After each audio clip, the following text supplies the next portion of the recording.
7, no versículo do 2 até o 4. A palavra do Senhor diz assim, ó.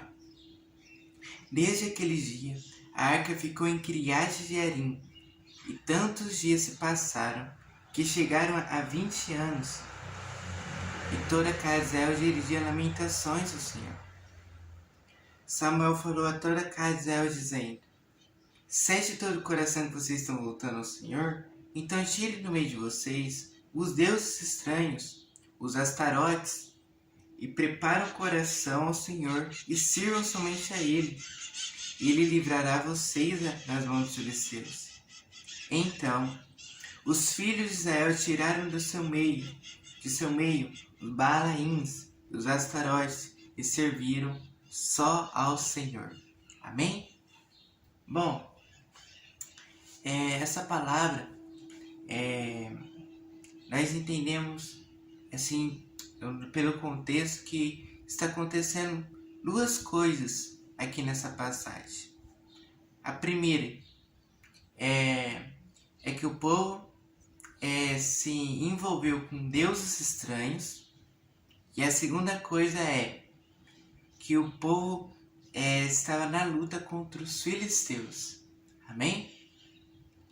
E eu quero falar desse texto, mas também baseado nessas duas coisas, esses dois problemas de Israel.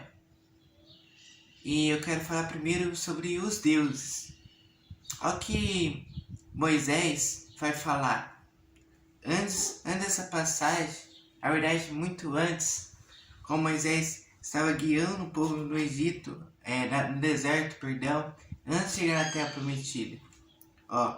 Êxodo, capítulo 34, a partir do 15, Moisés vai falar assim, não façam uma aliança com os moradores da terra, a terra que vocês vão entrar, para não acontecer que, em se prostituindo eles com os deuses e lhes sacrificando, alguém os convide e vocês comam dos seus sacrifícios. Também para que não aconteça que vocês escolham para os seus filhos mulheres no meio das filhas deles, e essas, ao se prostituírem com os deuses que adoram, façam que também os seus filhos se prostituam com esses deuses. Amém? Ou seja, Moisés vai falar pro povo, Moisés fala pro povo, vocês vão entrar na Terra Prometida, aí vocês vão lutar contra o povo, vocês vão derrotar os jebuseus, os ferezeus, os povos lá, e vocês vão fazer o seguinte, vocês não vão fazer aliança com eles. Vocês vão derrubar os altares, mas vocês não vão fazer aliança com eles. Para que não aconteça o que nós lemos aqui, que você está falando. Para não acontecer que eles sacrificando aos deuses, os convide para comer da carne do sacrifício, para participar do culto desses deuses. E para não acontecer que os seus filhos escolham as filhas deles para se unir, para se casar, para que não acontecer que, é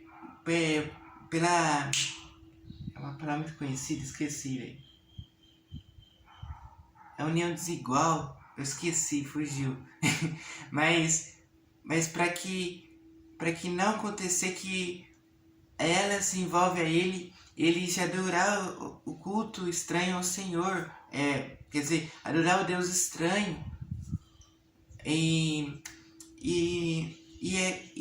mas esteja claro isso aí.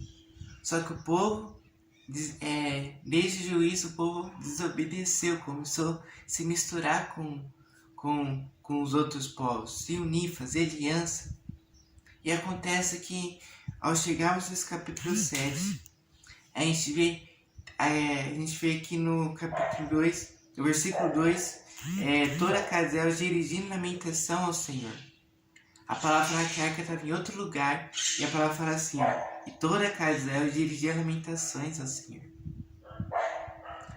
Aí o versículo 3, a palavra fala que Samuel, profeta, homem de Deus, a palavra diz assim, que ele falou assim, se é de todo o coração que vocês estão voltando ao Senhor, então tire do meio de vocês os deuses estranhos e os astarotes. Preparem o coração ao Senhor e sirvam somente a Ele. E Ele livrará vocês das mãos dos filisteus. Cara, e é sobre essa passagem que eu quero falar. Daqui a pouco eu falo da segunda coisa, que é os filisteus.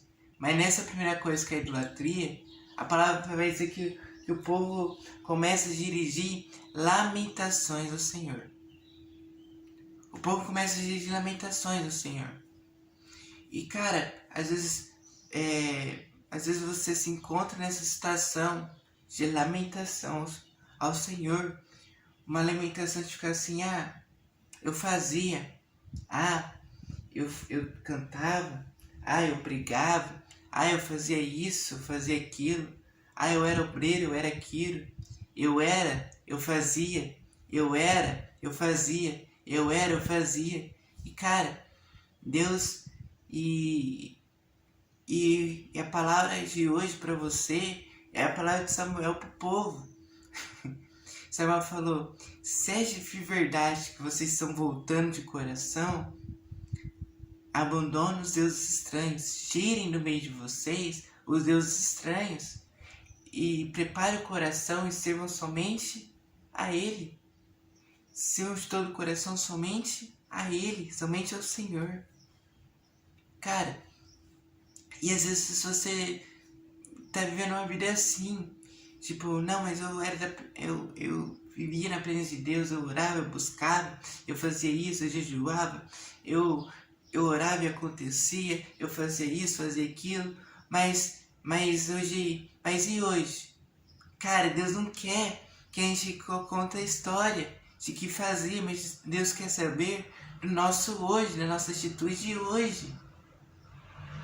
Porque não vai adiantar nada a gente falar do nosso passado. E o que Deus espera de nós? Uma atitude. Deus espera de nós uma atitude. Porque para nós termos uma mudança, uma vida transformada, sim, Deus nos transforma, mas Deus não vai nos transformar se a gente continuar de braço cruzado. Porque tudo necessita de uma atitude nossa também. Dá um exemplo. Dá 2 exemplos. Primeiro exemplo. João no início dos evangelhos, João Batista. A gente vê a pregação dele. Qual era a pregação dele? Arrependei-vos, pois é chegado o reino de Deus. Ou seja, primeiro, se arrependa. Abandona o pecado. E depois é chegado o reino de Deus, é chegada a salvação. Segundo exemplo, Zaqueu, velho. Zaqueu. Olha o que a palavra vai dizer em Lucas 19. A palavra vai dizer que Zaqueu recebe Jesus em sua casa e Zaqueu fala: Senhor, eu vou abençoar os pobres. E se eu roubei 4 vezes, alguém, eu vou voltar 4 vezes mais, eu vou retribuir 4 vezes mais. Aí Jesus olha isso e fala: hoje houve salvação nesta casa. Ou seja,